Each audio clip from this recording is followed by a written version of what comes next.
Hello, welcome to or welcome back to Trying to Care. If you're new here, my name is Ashley and I post every single Monday and I post on YouTube now too. So if you're a visual girl, if you want to see who's talking to you, I'm uploading on YouTube. And if I sound sick, it's because I am. I'm sick again. I feel like I'm always sick, which is so unfortunate because I never used to get sick. And I used to be one of those people that would brag about it and be like, my immune system's so strong. And I would make it my personality. And now I feel like I'm always sick. And I'm starting to believe that I do have an autoimmune disease because after having 15 canker sores in my mouth, people were like, yeah, maybe you should get that checked out. And now I'm sick. And I was just sick. But I also was just at Disney. But I'm noticing that when I do go out in like large crowds, travel, socialize, if I go to the gym for like multiple days in a row, I get sick, which is so annoying because although I love being alone, I do, need to socialize, but it just seems like every time I try to, I get sick. But anyways, I did just get back from Disney. I went on a little solo Disney trip, not like actually solo. I went to Disney alone, but my fiance has been working in Orlando. He's an engineer. Don't ask me like what he actually does. I really don't know other than he works on boat covers and he's had to go to Orlando a couple times to work on said boat covers. And this time I was like, you know what? I want to go to Orlando. It seemed like the perfect opportunity to go. So while he was working, while he was being an adult, I went to Epcot and I went to Animal Kingdom by myself. Leading up to the trip, I was so excited, but like the night before, 2 nights before, I just got so anxious and I was overthinking everything and I almost canceled the trip because I was like, am I really going to do this? Like, am I really going to go to Disney alone? I'm not very familiar with the parks. I've only gone like 2 times before. So I was just getting in my head and really worried about it. And this happens quite a lot whenever I'm about to do something new. I get so in my head and I start spiraling and overthinking and thinking about like all these what ifs. Like, what if this thing goes wrong? What if I miss my plane? What if I get lost? And I come up with every possible negative scenario to almost like, I think, convince myself not to go or I shouldn't go because I'm scared of doing this new thing. It's uncomfortable. So I almost backed out of my solo Disney trip. But then I reminded myself how badly I've been wanting to do this. Like every time my fiance has said he's going to Orlando, I'm like, oh, I want to go. I want to go to Disney. And I just don't go. And it kind of hit me that if I don't do it this time, I'm never going to do it. Like there's never going to be a right time where I feel comfortable to do a solo trip. So if future me does want to do solo trips to Disney or solo trips in general, I'm going to have to be brave at least once and follow through at least once to prove to myself that I'm capable and I can do this. I had one of those moments where I realized the only thing standing in my way is me. Like everything's planned out. I have the Disney tickets. I have the plane tickets. I have a free hotel that my fiance's work paid for. There's literally nothing standing in my way. There's nothing complicating this situation other than me. And that got me thinking, what if the only thing that's standing in between you and everything that you want is you, your self-limiting beliefs, your fears, your comfort zone? Today, we're going to talk about taking risks, stepping out of your comfort zone, and not being afraid of failure. I hope that today's episode reminds you that you are capable of achieving anything that you want. You just need to take action, and things will not work unless you do. So a little while ago, probably like a month ago, I was eating a Dove dark chocolate, and on the wrappers of those, there's like little motivational quotes. And on this day, my quote was, "You can't hit a home run without swinging big." And normally the quotes are really corny, but this one really resonated with me because it put into words the reality of taking risks and doing big things to have big success. If you want something, but it seems difficult or it feels uncomfortable, the action that you're going to need to take to achieve that is going to be a risk. Big wins require big moves. When you have these life-changing moments, like you get into a new relationship, or you're going to school, or you get a new job, or you move into a new house, it took big steps to get where you are. You didn't just wake up one day and start dating that person. It took you stepping out of your comfort zone to ask them on a date or to go on that date, and then time to build a connection with that person. You didn't just magically get accepted into your dream school. It took years of working your ass off, and then you took time to apply to that school. And you weren't just handed the keys to your dream house. It took years of saving money. It took time looking at houses. It took time being rejected from houses to finally find the house that was right for you. You had to put in work and do uncomfortable things you've never done before to achieve the life that you're living now. The more audacity you have, the more life rewards you. When you make those big moves, when you try new things, when you're bold and you're not afraid of failure, the more likely you are to succeed and to grow as a person. And the reason that is because you're actually willing to do the things that someone who is afraid of failure or afraid of embarrassment is not willing to do. Like, I remember in high school PE, we'd have to play kickball and we'd be in a long line waiting for a turn to kick the ball. And the guys would go before me and the athletic girls would go before me, and they'd kick the ball pretty damn far. They'd get a home run or whatever you call it in kickball. And then it would be my turn, and I just didn't have the confidence, and I just did not believe that I could kick the ball far too. I didn't grow up playing sports. I think I did soccer for like a year. I think I did cheer for like a year, but like it just wasn't my thing. I wasn't very athletic, or at least I didn't believe I was athletic. And I also had this belief that other people thought that I was ditzy or like a girly girl. I was just very hyper aware of how other people perceived me. And I was embarrassed of looking dumb or failing or not kicking the ball far. So I would half-ass kick the ball. So if anyone did say, wow, that's so embarrassing, or someone laughed at me, I could be like, well, I didn't even try.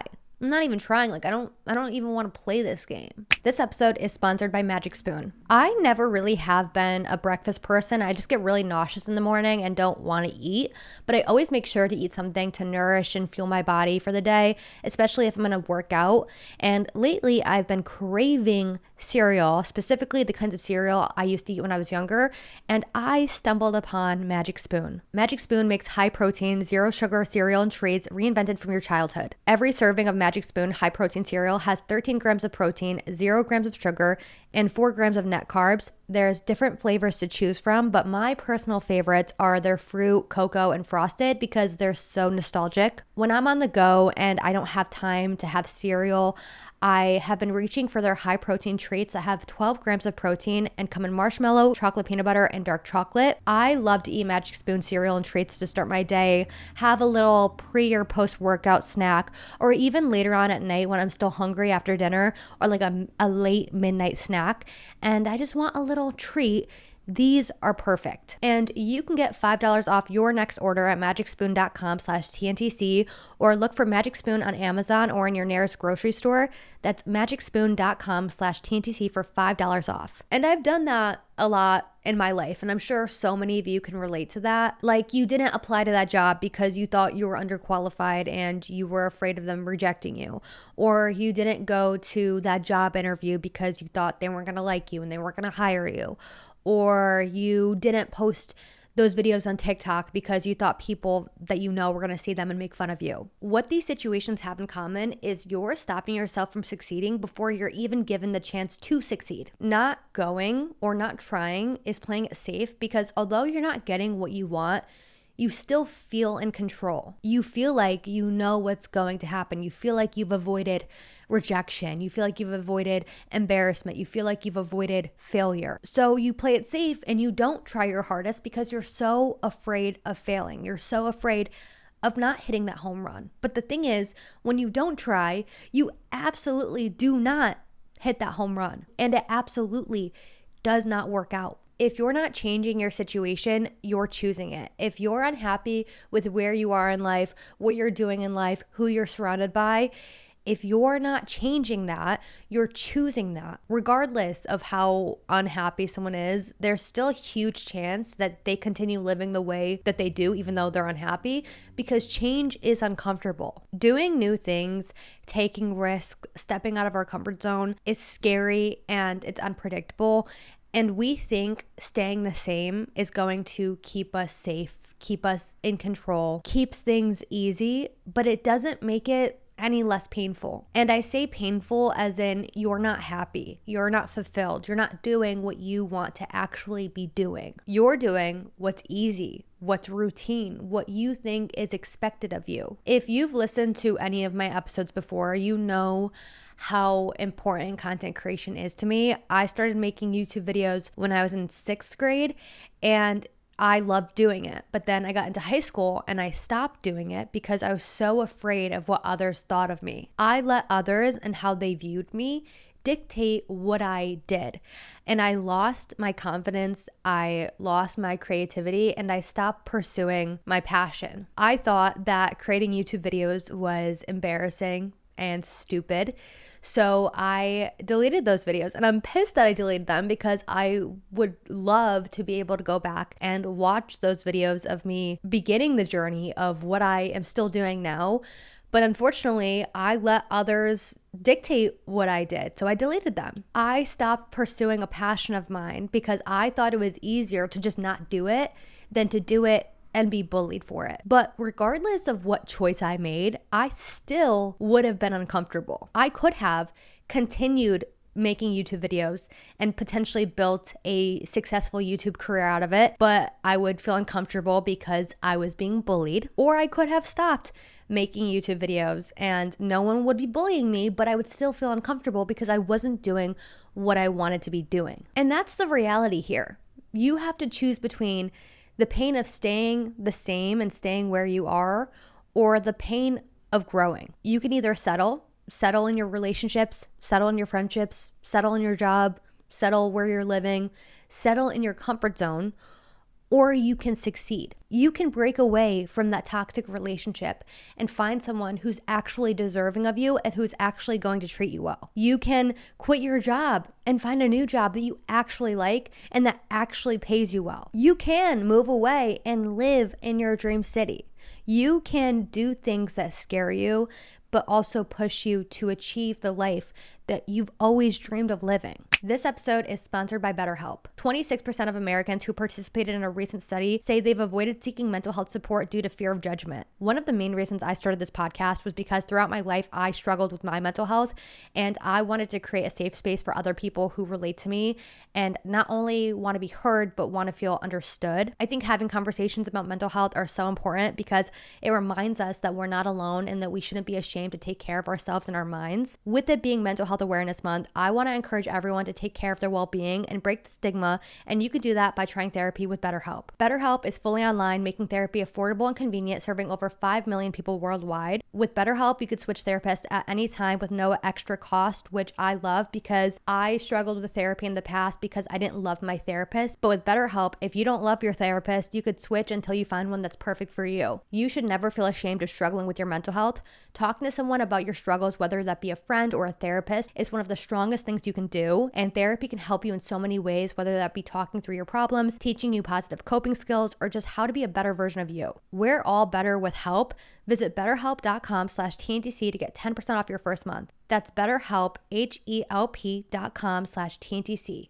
Settling is more comfortable short term. Like, you don't have to deal with the discomfort of trying something new. You don't have to deal with the anxiety leading up to that event. Like, when I would have to present in college, I would get so anxious leading up to it. Like, the days leading up to it, I would feel sick to my stomach. And when I felt that way, I would do anything to relieve it. I would do anything for that presentation to go away. I would wish so badly that school would be canceled, or that when it was my turn to present, we'd run out of time and I wouldn't have to do it. Or I would just wish for the whole thing to just not have to happen. You can avoid that anxious feeling by just not doing it. We get those same anxious jitters when we're about to step out of our comfort zone, even when we want to do it. But the easiest way to avoid those feelings is to just not step out of our comfort zone. Problem solved. Anxiety gone. Discomfort gone for now. But if it's something that you actually want, something that you'll always think about,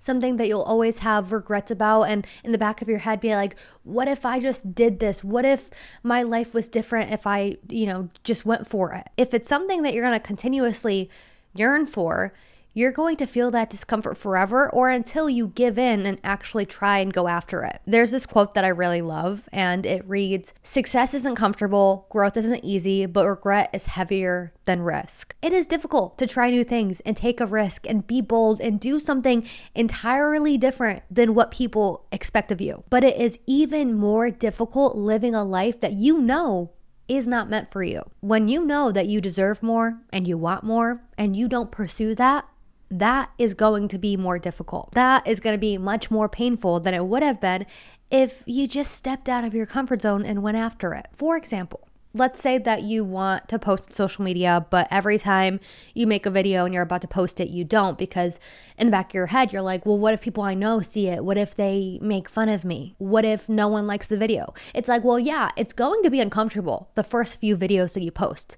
There's going to be people that watch your videos and they're like, this bitch sucks, and they make fun of you, and they send your videos in their group chat and they make fun of you. Those first few videos are going to be tough. Those first few months are going to be tough, but at least you're trying and doing what you want. If you don't post your videos, sure, you avoid that anxiety of like, well, what if people watch my videos and make fun of me?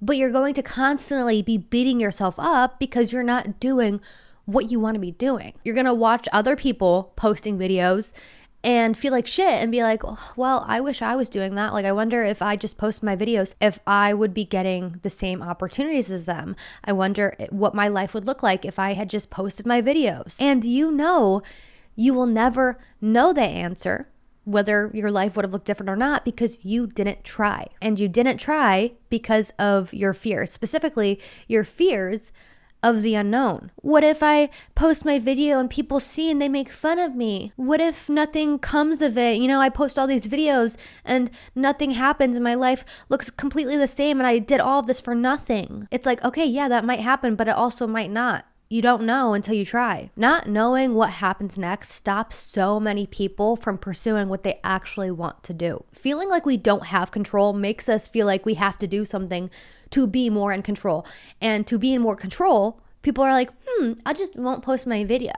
That way, no one can make fun of me. That way, my video can't flop. You can't fail if you don't try, or at least that's what a lot of people think. I wish someone had told me that you don't need certainty to move forward. You don't need to know what happens next. You don't need to know if things are going to work out. We do things every single day without knowing what's going to happen next. You wake up, you brush your teeth, you go to work, and you don't know what's going to happen next. You're not sitting at home paralyzed thinking like, oh, I can't go to work. What if I get in a car crash? What if I get fired? Of course that could happen, but you're not worried about that. You just go because you have to go. It's part of your routine. It's low pressure.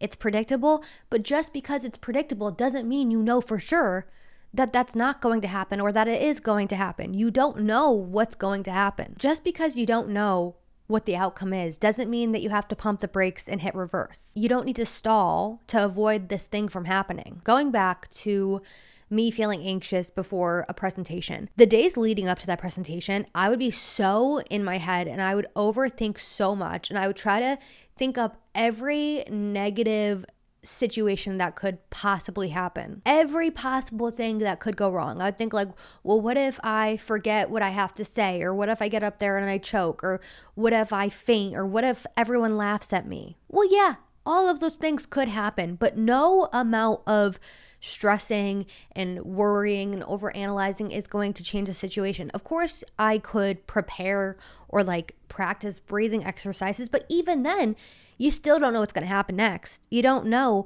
how bad it's going to go or how good it's going to go. Overthinking is a way for us to feel more in control and for us to feel like we're avoiding danger or rejection or failure. We often confuse overthinking and mentally spiraling with problem solving. We think that we're strategizing. We think that we're doing the right thing by imagining all the terrible things that could go wrong. Like if we can imagine the worst possible thing that could happen to us, then maybe we can avoid it. But no amount of worrying and overanalyzing is going to give you the control that you think you'll have. Whatever it is that you want, you can have it, but achieving it is not going to be easy. You're not going to have full control. There are things that are going to happen. There are obstacles that you're going to have to overcome that you don't see coming. But just because you don't have full control or you don't have the full picture before beginning this thing doesn't mean that it's impossible. When I quit my job to pursue this podcast, I had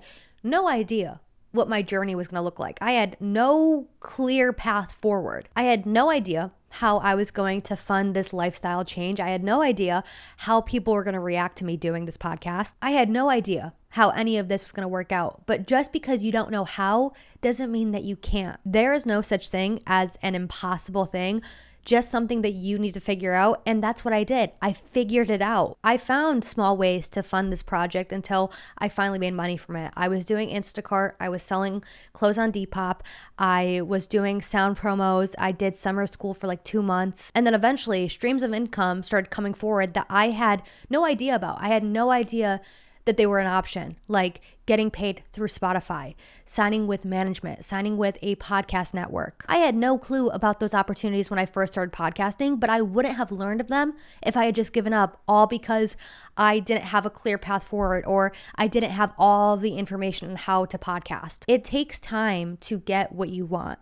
When I first started Trying to Care, of course, I didn't think what it is now was possible because I hadn't tried yet. There was no energy put into it yet. I wasn't recording episodes yet. I wasn't promoting it yet.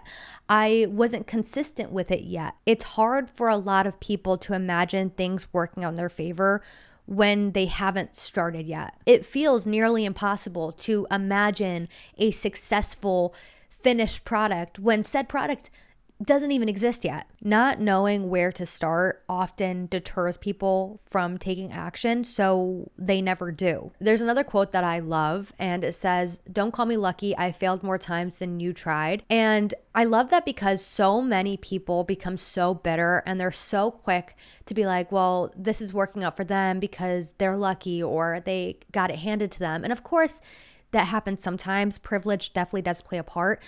But a lot of people that you're seeing that are successful have failed a million times before they had success. One of the biggest differences between you and someone that you're admiring or someone that you're envious of is that they started and they didn't stop. And that was a hard pill for me to swallow, wanting to do social media and seeing other people succeed and me just wanting that so badly and being like, why did it work out for them and why didn't it work out for me? Instead of looking at myself and being like, bitch, every time you upload a video, you delete it. Like, you're so in your head, you're so worried about what everyone else thinks that you're not focused on what actually matters. And what matters is making this project of yours work, this dream of yours work. I wanted to blame everyone and take no accountability. I did not want to admit that the only thing standing in my way of me getting what I wanted was me. I was the one doubting myself. I was the one scared to post my content. I was the one deleting my videos, and I was the one who kept giving up. If you want things to work, you need to work too. The only things standing in your way are your beliefs and your fears. If you can overcome those and you put time and energy into it and you don't stop, you'll see that you are capable and deserving of getting what you want. Everything that you want, you're capable of achieving, but you have to step out of your comfort zone. You have to take action, and you have to get used to the idea of things changing, because you can't have your dream life while still holding on to the life that you're dissatisfied with. You can't wish for a better relationship while simultaneously still in the relationship with your toxic ex. You can't wish for better friends while also hanging out and only paying attention to the ones who treat you like shit. If you're planning to move across the country into your dream house, why are you still paying rent at the apartment that you wanted to leave so badly? If you want to start working in an entirely different career field, why are you still working at the job that you hate so much? Why aren't you looking for a new job? If you're not changing these things, or at least not trying to change these things, you're choosing them. But remember, you do have a choice. That is where I'm going to end today's episode. I know it was a quick one, but I genuinely feel unwell. I am so sick, and I'm so sorry about that. I hate when like my sickness or whatever is going on in my life impacts the podcast. It is so unfortunate. Like I had 15 canker sores. I think I was sick before the canker sores, and then I had my period so badly. And then my allergies have been kicking my ass, and now here we are. It's just one thing after another, but it's fine. Hopefully allergy season's so fast, and then it'll be summer and everything will be great. And I just hope today's episode was still a good one for you. I hope you got something from it. If you did, make sure to like and subscribe on YouTube if you're watching there. Make sure to leave a comment on Spotify if you're watching on Spotify. Make sure to rate Try Not to Care 5 stars on Spotify and Apple. It really helps me out. It helps us chart. It pushes Try Not to Care into the right direction, to the right people. And I would just really appreciate it. And as always, if you want to DM me, let me know your thoughts. If you want to share it on Instagram, slide into my DMs. You know, I say this every episode, but all my socials are in the show notes, my Instagram, my TikTok, my YouTube, all down below. If you want to ask me any questions for advice sessions, there's a link in the show notes as well. But that is everything for today. I'm gonna go make myself some like hot tea or hot coffee because allegedly, iced coffee is not good for a sore throat. So anyways, I love you and I will talk to you next Monday. Bye.